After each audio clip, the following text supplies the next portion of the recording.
Hello and welcome to the Field Engineer. My name is Charlie Apps. Today I'm joined by Paul Camidge and Vikram Bhasker, two of our regular contributors. Welcome, gentlemen. Today we are talking about developing relationships with customers. Previously on other episodes we've talked about the relationship with sales and generating service revenue. So we're going to be talking about strategies, tactics around how we develop relationships with customers, and also how we approach our teams and how our teams approach customers to develop that.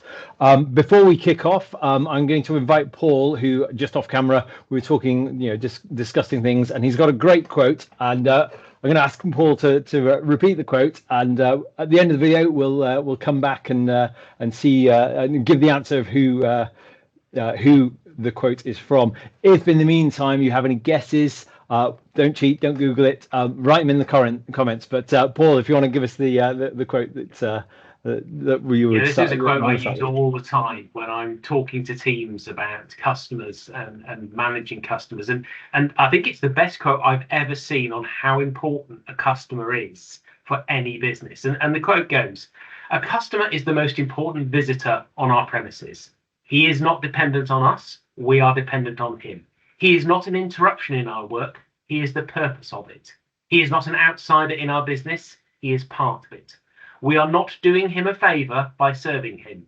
He is doing us a favour by giving us an opportunity to do so."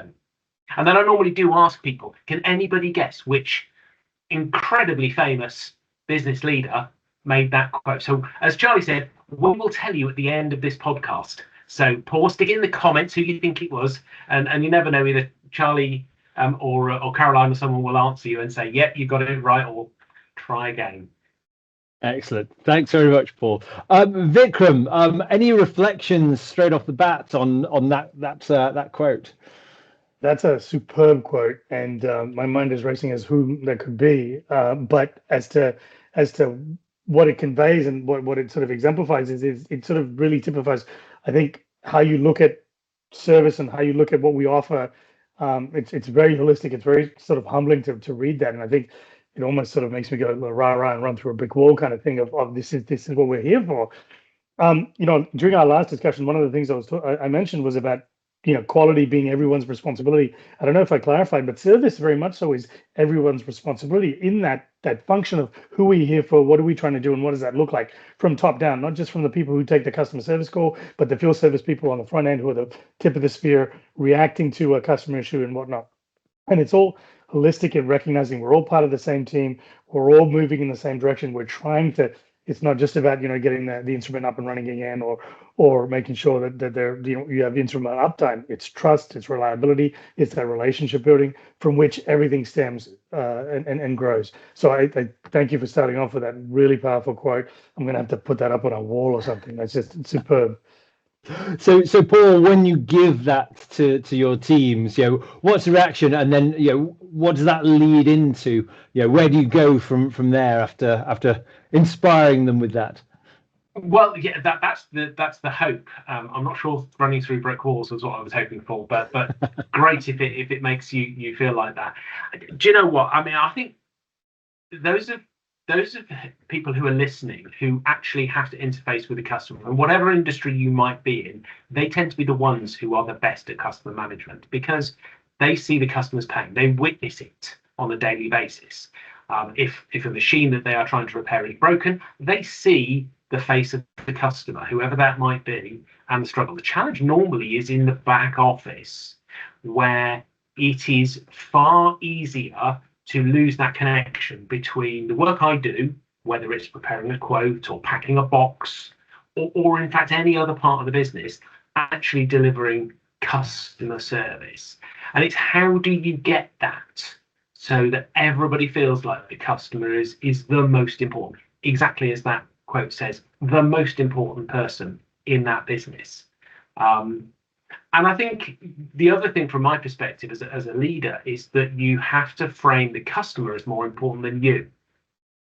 You are working, everybody in the team is working for the customer, not for me. Yes, I'm the one that does the appraisals or signs off expenses or anything like that. But it's far more about listen to our customers, being honest with you, customer service is actually really, really easy.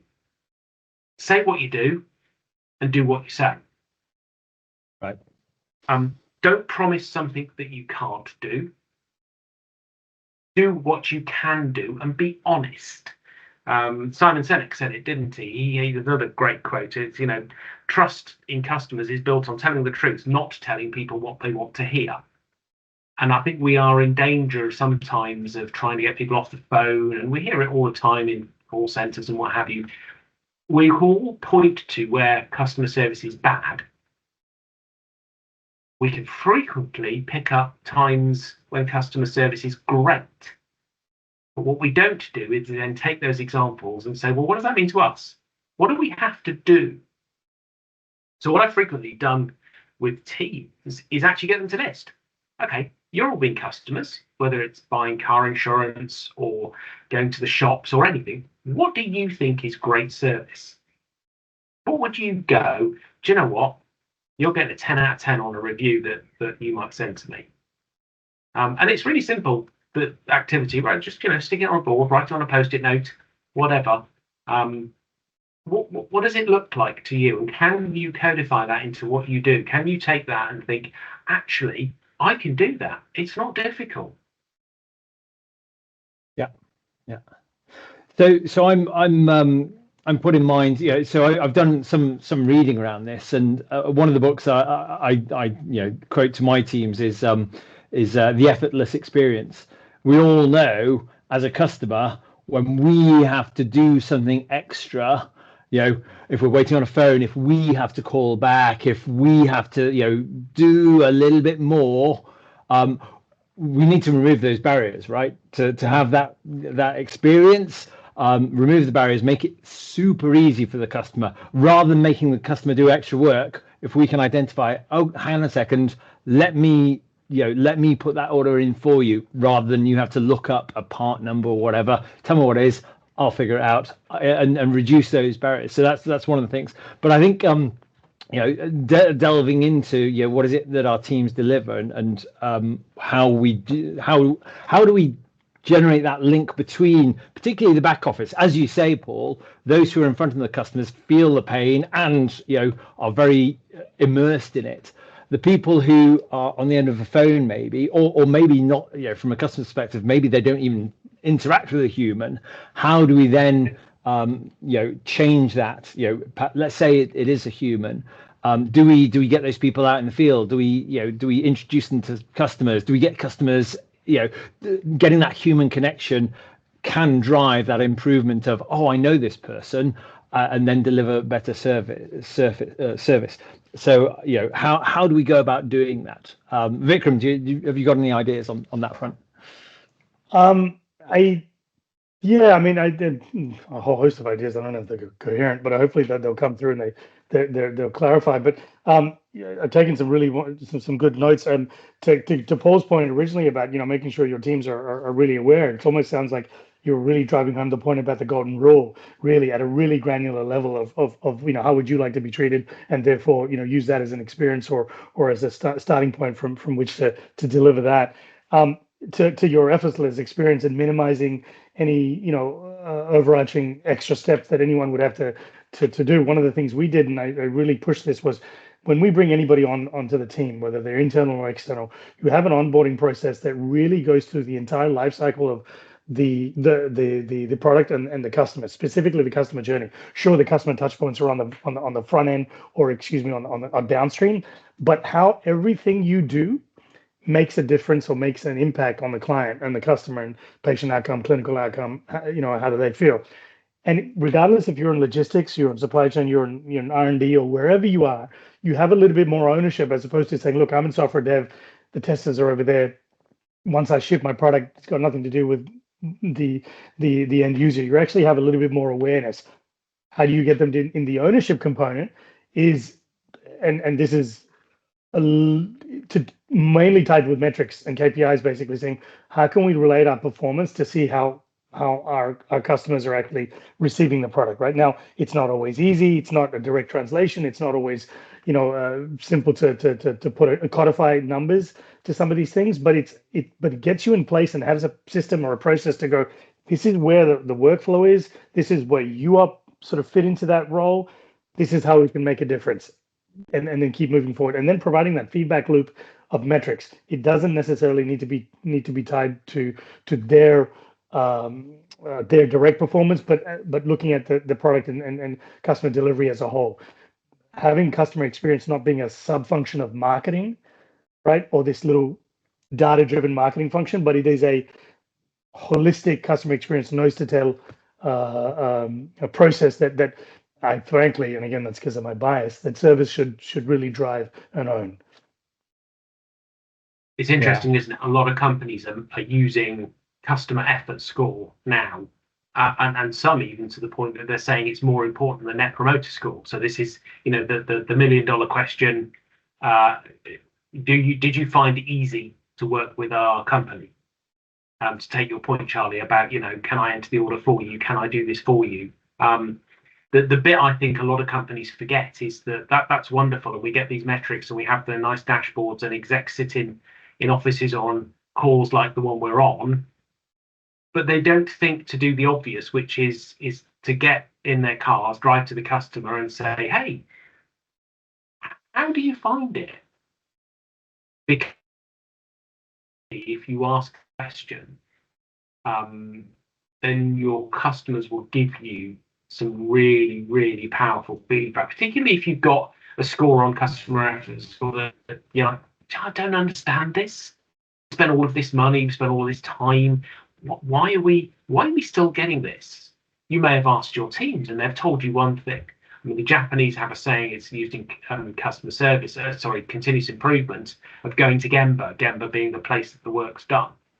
I can't stress enough the importance of execs getting out of their office and sitting in front of customers. Not just so you learn what is it really like being a field service engineer, a technical support person, whatever in your organization, but what are the customers?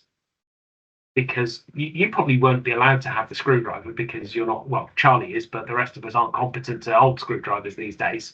But we are good at looking at people and saying, wow, you're not happy we're here, are you? I wonder why that is.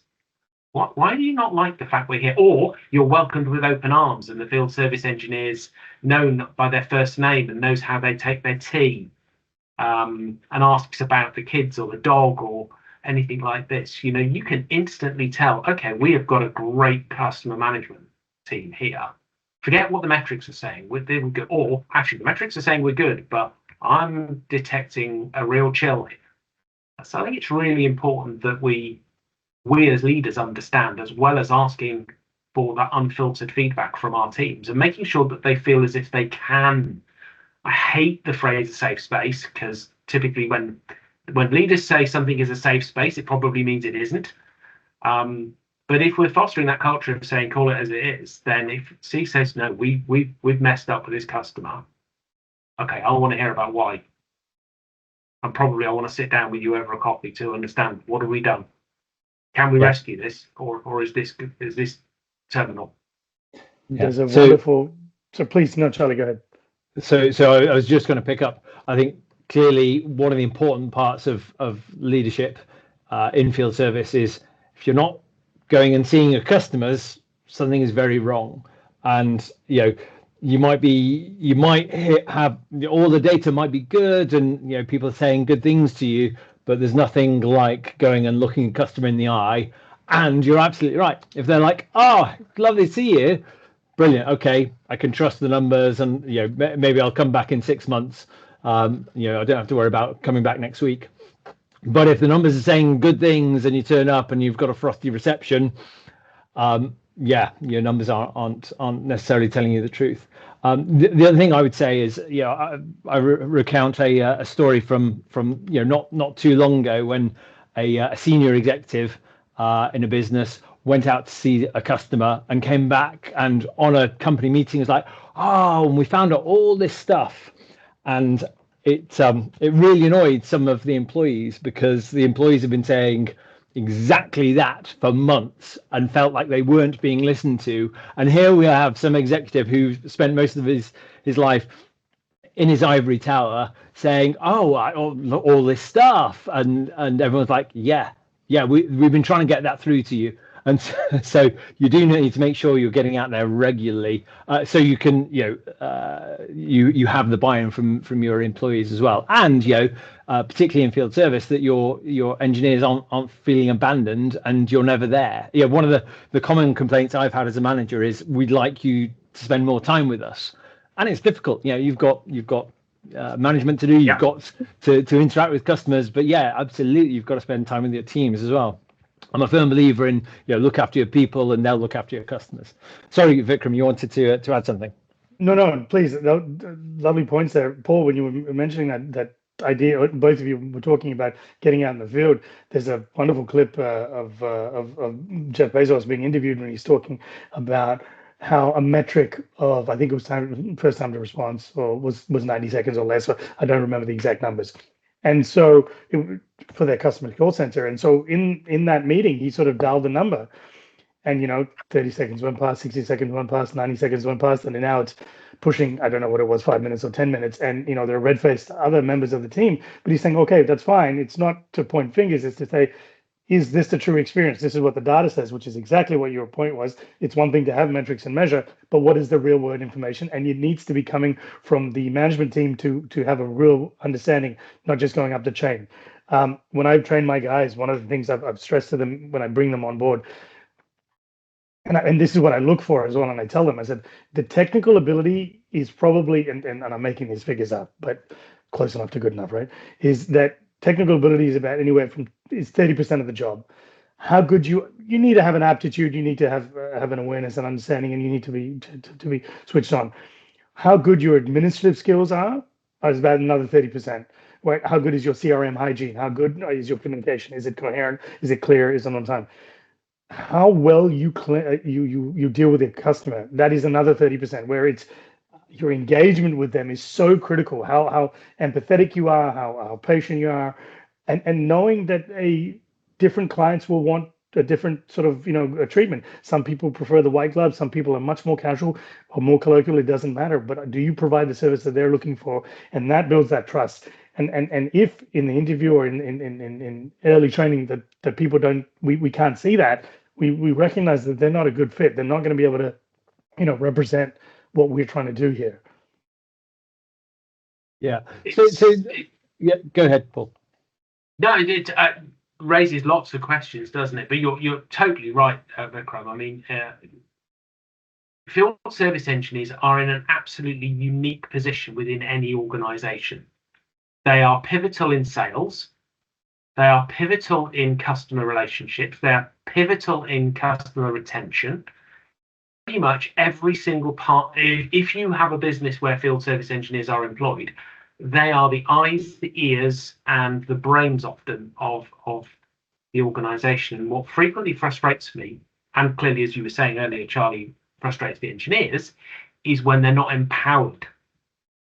If you look at the companies where they've got really great field service engineers, I will bet you that their leaders are empowering them to flex. It's not just about what can you give the company. Frequently, the last podcast was talking about, oh, you could sell, you could upsell, you could do this, you could do this. Yeah, you can, but it's far more, as you said, Vikram, about what can I give the customer that means the customer is actually receptive for anything else I'm about to do. Can I help you with this? Even if it's something unrelated to your business. Well, I could have a look at that for you if you want. These things are well within field service engineers' capacity.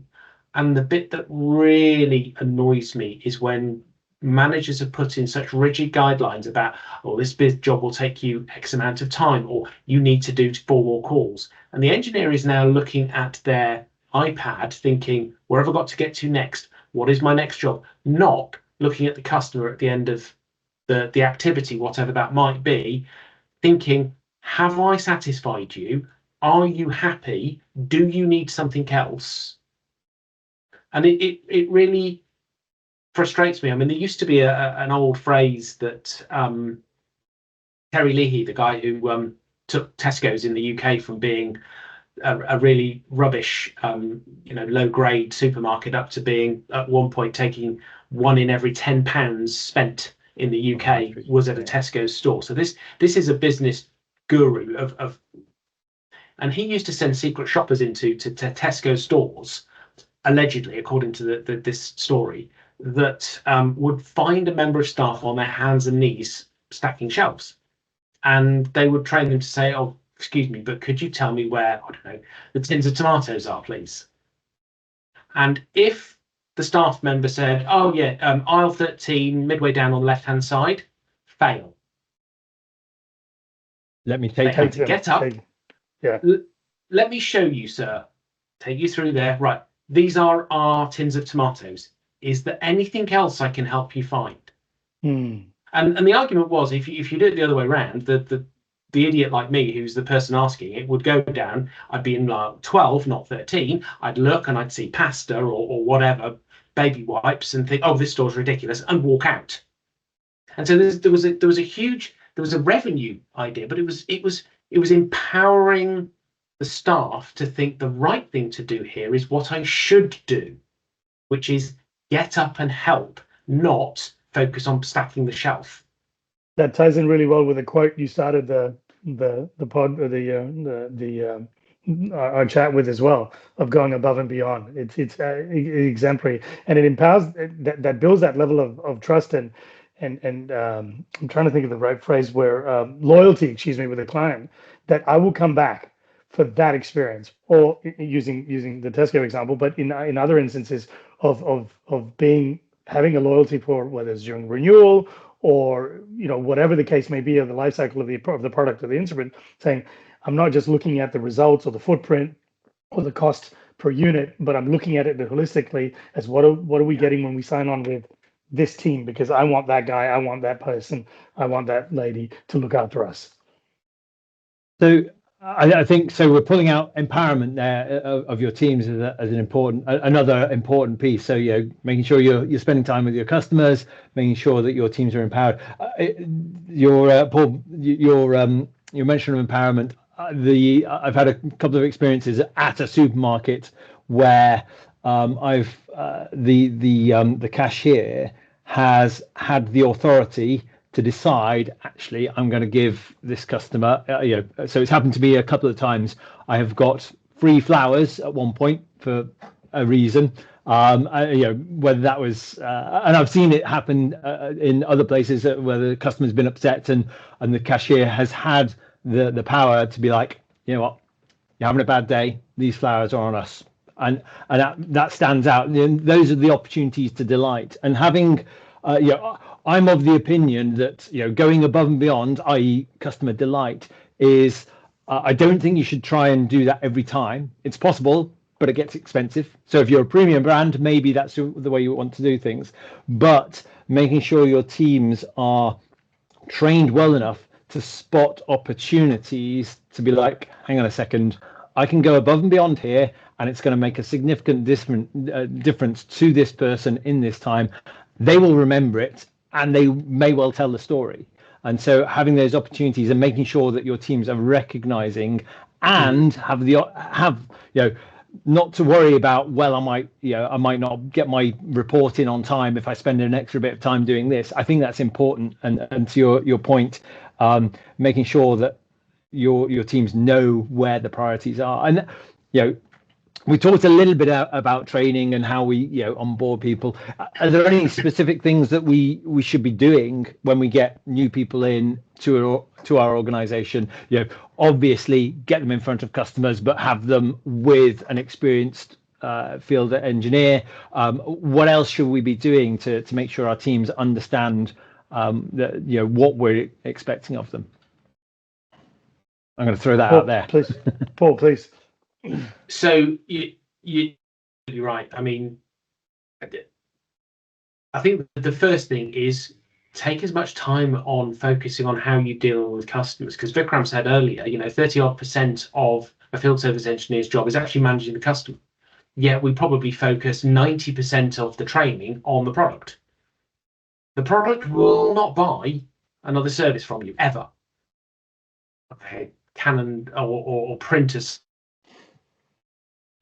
So I've just proved myself wrong. But the point being is that it's the customer that purchases. The customer, as we've said, yet we spend a fraction of the amount of time showing what good looks like.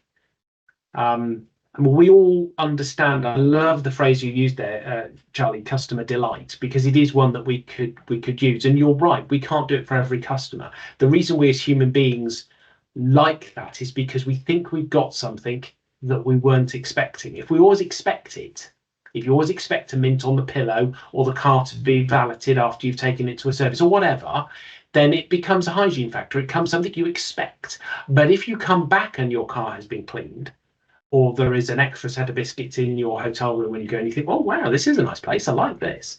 So it is, honestly, most of the time, I think it's training people to do what they already think is right. You are in front of the customer. You probably know what's right in this circumstance. You're a human being. We've hopefully employed you because you've got the empathy to handle this job. The more experienced engineer just needs to help you understand, what are you allowed to do? What, can I give the free flowers in your great example there, Charlie? Am I allowed to do that? Yeah, you can do it. Just not for every customer, but like you say, if someone stood there, soaking wet and they're clearly having a bad day, then that could make the difference between them smiling. Sorry, come back to another quote which I use ruthlessly, but Maya Angelou. People will forget what you say. People will forget what you. They will never forget how you made them feel. If you make a customer feel important, they will never ever forget it. And it's the training has got to be about showing new engineers, this is what good looks like in our business, in our company. These are our core values when it comes to dealing with customers, and making sure that you do that. But it has to be throughout the organization. So it almost needs to be from the very top to the very bottom in hierarchical structure here, to say that whether you're the CEO or whether you're the guy that packs the boxes at the warehouse, that those are your core values within your organization, not just bits of it that are on show. Mm-hmm. Vikram, I don't know whether you've got any different opinions. No, I love the stress of that you're putting on this, and I'm fully on board. There's a wonderful book called "Turn the Ship Around" by former U.S. sub-captain. Very good. One of my favorites. Right. Yeah. And so I'm really glad to hear these. I see you guys nodding your head. And he took over the USS Santa Fe, which I'm going to ruin it. So spoiler alert, I guess. You know what? I won't spoiler alert. I strongly recommend. But he talks about empowerment and what that looks like, and in real world scenarios. And obviously, they're getting ready for, in a military situation is a little bit different. But it's exactly what you're talking about. It's not this top down. I've got to look about all my other metrics, as I mentioned before, all these other things that are important. My reports are getting it on time, or I've got 4 more calls to do today and it's already 4 p.m. It's I'm here present. I'm all in on this customer. What can I do for you? And that's more important. I've tried to back my team in supporting them within reason, as long as that expense report doesn't get out of control, of what can you do to, we're not gonna nickel and dime, we're not gonna, we'll trust you to make the right call because you're the person on the ground. You don't need to be micromanaged by me. How your clients and your customers. That's it. I trust you because we've got other things to worry about, and you're the adult there because we like Paul said, we hired you for that because we believe you're the best person for the role. So that level of trust in them. And then I'm really drawn to Rory Sutherland. He's part of Ogilvy, and he's really on the dark side because he's marketing, really, right? But everything he says is so short. It's just so definitively within service that maybe I'm on the wrong side. Maybe that's where, because everything he talks about is how do you treat your clients, and he's got those wonderful examples of the train from London to Paris, right? The Eurostar, and what's more important is the experience. It's not just making a difference in time. It's the customer will be more engaged and likely to return if the experience is better, rather than shaving off 20-30 minutes on the time taken there, right? So it's all these things of how to approach it. It's very much a mindset. And to Paul's point, I cannot stress enough that if it's only 2 or 3 people, even if it's the manager levels 2 or 3, and feeding it to their team, it's not enough. It really needs to be a culture that comes from above. A famous example here in the States, I think it's relevant and worldwide, but Zappos was a online shoe retailer, and their founder passed away recently. I forgot his name. I can't believe I've forgotten his name, but they were known for their exemplary customer service, that you could call them up and you could ask them anything. And somebody called them up. It's recorded. I think it said, "Hey, I want to order a pizza." And the guy's like, "Okay, what kind of pizza do you want?" You've called an online shoe retailer, but the idea is that we'll help you. And obviously, that can be abused and all the rest of it, but whatever you want, we're here to help you with. How can we help you? So yeah. Very cool. So yeah, the turn the ship around. I'd recommend it to lots of people. There is an example in there of someone making a mistake, and everyone gets together and like, oh yeah, we need more training, and the leader's like, that's not going to change. This guy knows what to do. He just made a mistake, and so yeah, I think it's great, and it's a really good way of making you think through these. The other interesting part of that is that it takes months for them to turn the ship around, i.e. change the way that they're working on this submarine, and that's you can't just introduce something and expect it to take hold the next day. And you got to come back to it, and you got to come back to it, and you got to come back to it. They got to maintain that. Yeah. It's not a one and done thing. It's all good to have these conferences and events and rah, but you got to. It's how you maintain it. And to your both of your points, from top down, that culture has to be set, and they have to be exemplified. So yeah. And he was fighting against the stream of previous commanders wanted in almost in a weird way, they wanted, after they left the command, they wanted the ship to fail, to say what a great leader they were, because when they left, it all went pear-shaped. Whereas Marquette's approach is very much, when I leave, it will stay as good as as when I was there, and that's a really interesting point. One thing, another point that we've kind of touched on a little bit is the CRM and the management and the systems behind. Do we think that's an important factor for making sure we're capturing and leveraging so much of a customer's journey? If you have a bad experience, I think it's really important that the next person who's coming into that customer is aware of that, and my fear is that we may capture this stuff, but field service engineers are busy people, and how do we get to a situation where either it's served up to them, or they go and check and find out kind of a brief précis of what's been going on at a particular customer. For those that are regular at their customer site, it's not so much of an issue. But if you have a situation where different people are coming in, how important is that in like the CRM? Vital. It's gold dust. Right. This is where technology has given us something we never had before, which is the ability to share the knowledge across vast distances instantaneously. I mean, both a service manager, an engineer, and a former salesperson, but as a salesperson, understanding what's happening underneath the bonnet, the hood for our American cousins of a car is absolute gold dust. The challenge I frequently face is that field service engineers, we don't tend to have the best reputation when it comes to doing admin. If I'm honest, it's an area where we sometimes struggle. But getting the engineers to feel, why am I putting this information into this monster of a CRM? Who's going to read it? And that is a great question if someone's reading it. The most powerful tool that a field service engineer will have is their telephone. The ability to be on a customer's site and to phone their colleagues, their sales colleagues, their marketing colleagues, etc., and say, hey, listen, I've just been at this customer. Did you know? Yeah. That's massive. And I've always told them, do you know who the right people to call are?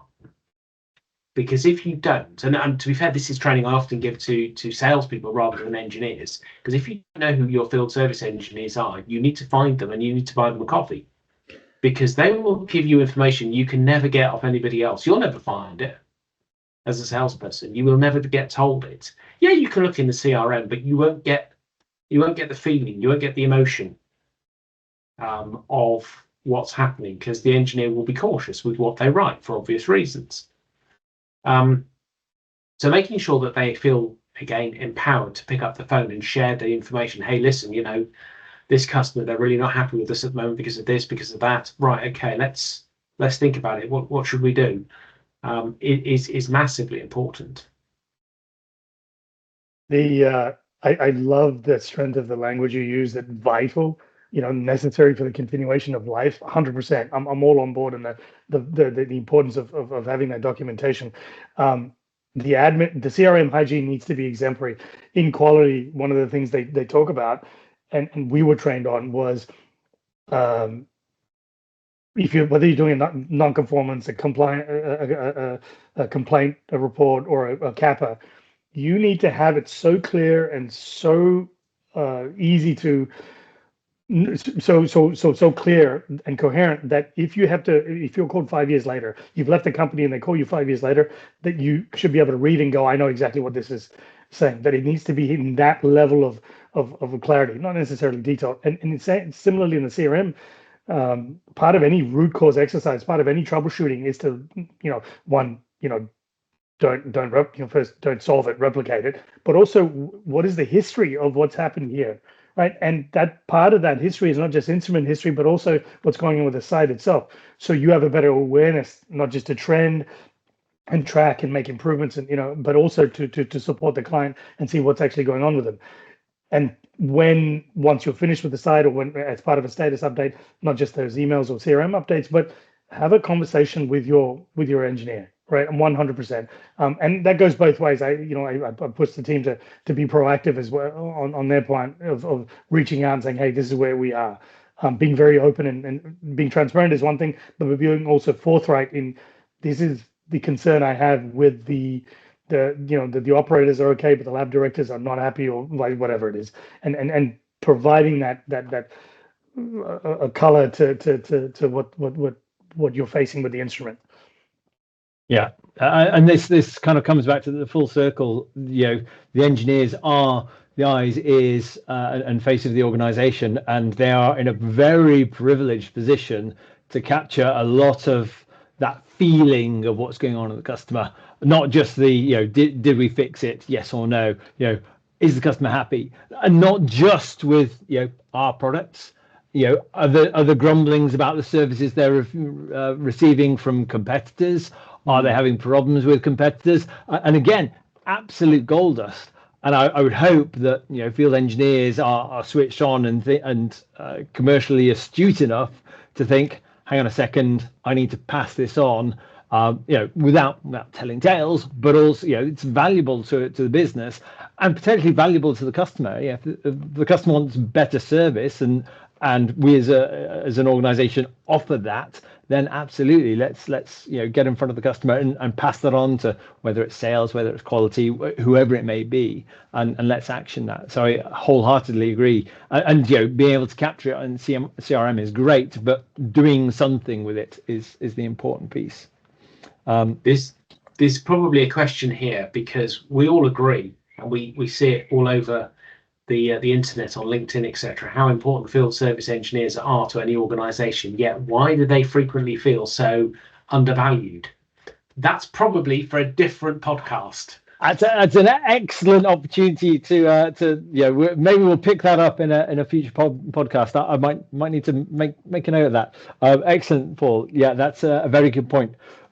Gentlemen, thank you very much. I think it's been a really valuable conversation. We've had lots of great stuff in there, about more recently about CRM, but making sure we get out in the field, making sure our engineers are trained and feed back to the business, and present well to customers. Paul, please. Yes. Put us out of our misery. The quote at the start. Who is it from? The quote at the start is from that incredibly famous business leader, Mahatma Gandhi. There we go. Father of a nation. Go on. So hopefully lots of people have got it in the comments when this goes out, and maybe we'll check that to see who has been using this one. But yeah, really unusual quote to get from such an unusual person. Brilliant. Yeah, we're going to have to get that on a plaque and get it sent out. Absolutely. Excellent. Paul, thank you very much for your time and contribution. Vikram, thank you as well. Please do, if you have any comments or questions, put them in the comment section below. We will say thank you very much for listening and watching, and we will see you on the next one. Thanks very much.